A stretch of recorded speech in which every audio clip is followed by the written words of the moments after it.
What did that 82-year-old man post? Well, let's back up a minute here. If we are starting to scrutinize everything that someone says, if we're arresting them because it is hate speech. What is that? You mentioned a specific case there. This exchange exposes a problem that goes well beyond whether J.D. Vance is right or wrong about free speech in Britain. If you're going to accuse an entire country of sliding towards censorship, you need something stronger than an example you cannot actually explain. John Halper-Hayes arrives ready to defend Vance's criticism of the UK, but the interview turns almost immediately when she's challenged to identify what an 82-year-old man was supposedly arrested for. She can't remember. Then comes the even more damaging question: what opinion can people not legally express in Britain that she believes they should be allowed to express? Again, she struggles to provide a concrete example. But the presenter doesn't let America off the hook either. He turns the argument back on the Trump administration, raising its clashes with journalists, judges, universities, and other institutions. Suddenly, this isn't simply Britain versus America. It's a much bigger argument about who gets to define free speech, and whether politicians apply that principle consistently when the speech is directed against them. If you value political arguments being tested against actual evidence, subscribe to Debate Central, like the video, and tell us whether you think Vance has a point about Britain. Now listen to this exchange. Let's talk about J.D. Vance. He is in town. He's in Kent, I believe it is, at Chevening, the Grace and Favour mansion for the Foreign Secretary David Lammy, where he's spending a couple of days before holidaying in the Cotswolds with his family.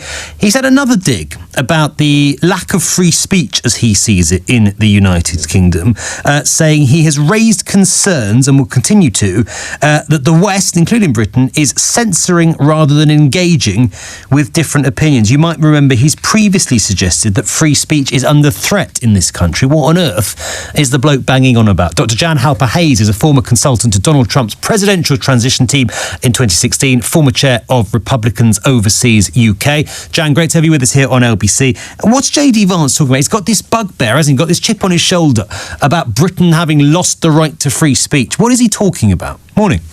Well, good morning.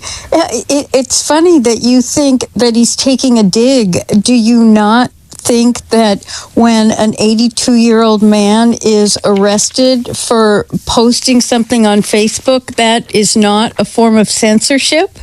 Well, it depends what he posts, doesn't it? Depends if it's legal. Well, what did that 82-year-old man post? Well, let's back up a minute here.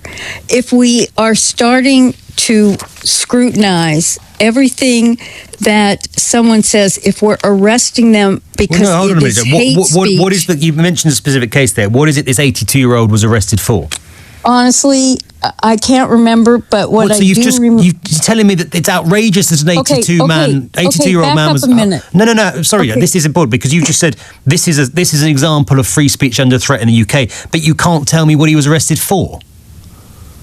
I don't remember the exact... So why are you bringing it up, then? I brought it up as an example that if we are scrutinizing what an 82-year-old man posts on Facebook... But you can't assess that without knowing what he said, can you? Well, you know what? Let's just say I brought up a wrong example because I don't have the context Could it possibly right be now. Because it's all a load of nonsense and free speech isn't under threat in the UK at all, which I think you've just demonstrated, respectfully? You know what? I've been there I've lived in the UK for 24 years. And yes, I do believe that censorship, it started with political correctness. Right. And as political correctness moved from accusing people of microaggressions and then people getting triggered over what somebody said, it has been a form of putting a speech straitjacket on people. So what can't you say in the UK right now without being arrested that you think people should have the right to say? You know what? That's a very good question. It is. Thank you.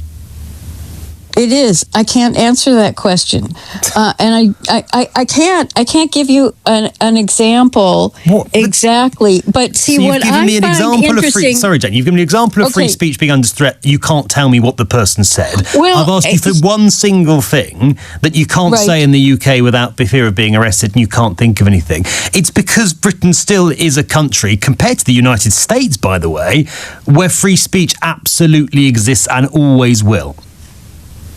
Well, we both see it differently then. But you can't give me any single point of evidence whatsoever to back up your idea. Why don't you give me an example of how free speech still exists and censorship is not there? Because you don't get arrested by the police for saying anything that isn't incitement or hate speech in this country. People are free to express their opinions. People are free to give their views. We do not have a police state in this country, unlike, I might say, the way that the United States is going under Donald Trump.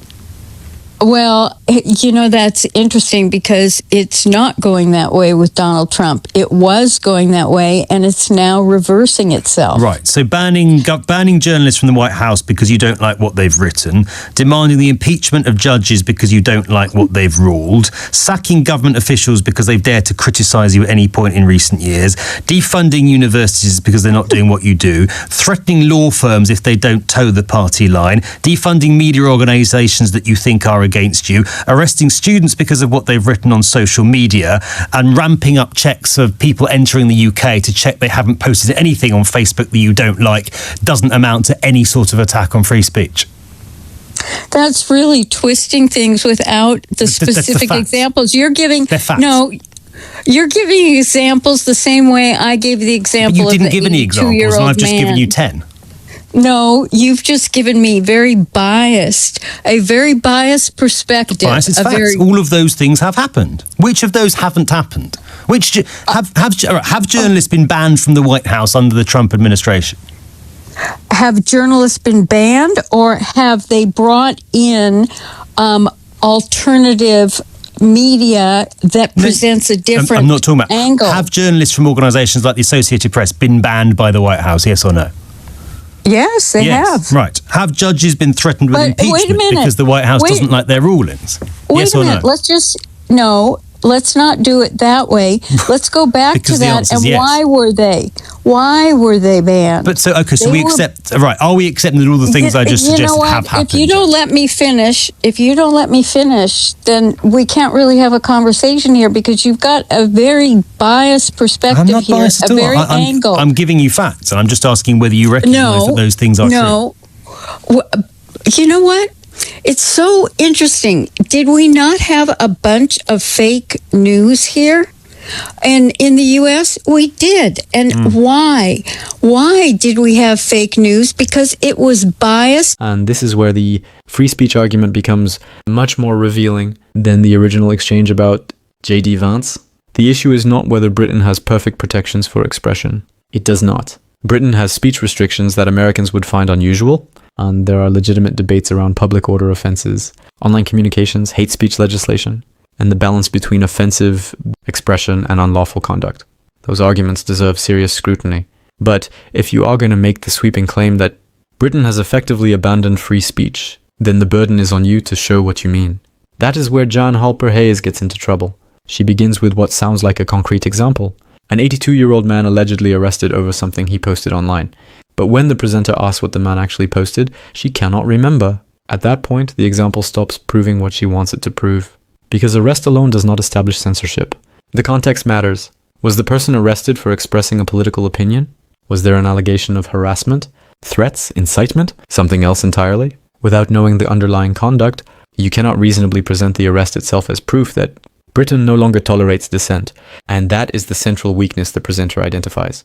He then asks an even simpler question: name something people are currently unable to say in Britain, for which they would be arrested. That should plainly be protected political speech. Again, she does not provide a clear example. That matters politically because Vance's criticism of Britain has been presented as a serious warning about Western democracy. If American political leaders are going to lecture Britain about fundamental freedoms, British audiences are perfectly entitled to ask for evidence rather than rhetoric. But the most interesting part of the exchange comes when the argument is turned back on the United States. The presenter lists a series of actions he associates with Donald Trump's political approach: clashes with journalists, criticism of judges, pressure on universities and other institutions, and asks how those behaviors fit with the free speech principles. Vance's allies say they are defending. Now, those individual claims should be independently checked before being treated as established fact, simply because they were stated during the interview. But as a political challenge, the point is clear. Free speech cannot be a principle you invoke only when people you agree with feel constrained. That is where both British and American politics repeatedly fail. Politicians love free expression when it protects their side. The real test comes when it protects speech they despise. And that is precisely why the phrase free speech has become so politically powerful and so politically abused. It can describe a genuine constitutional principle.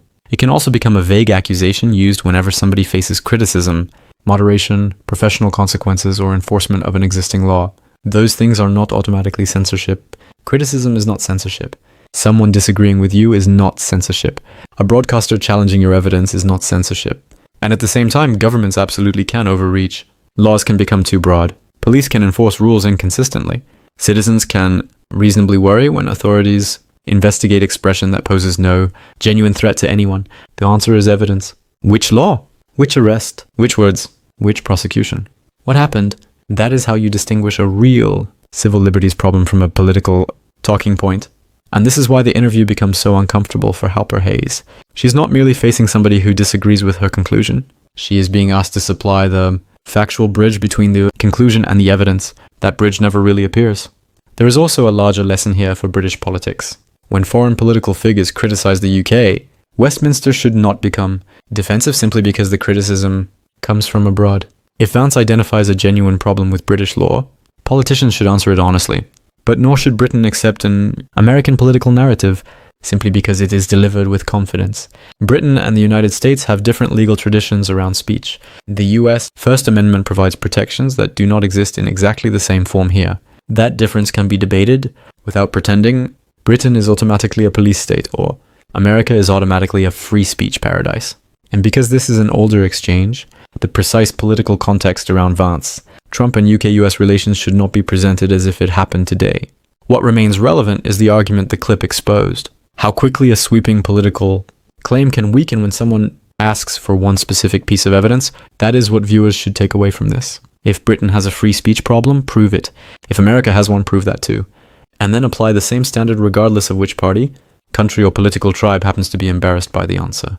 Because without that consistency, free speech stops being a principle. It becomes branding,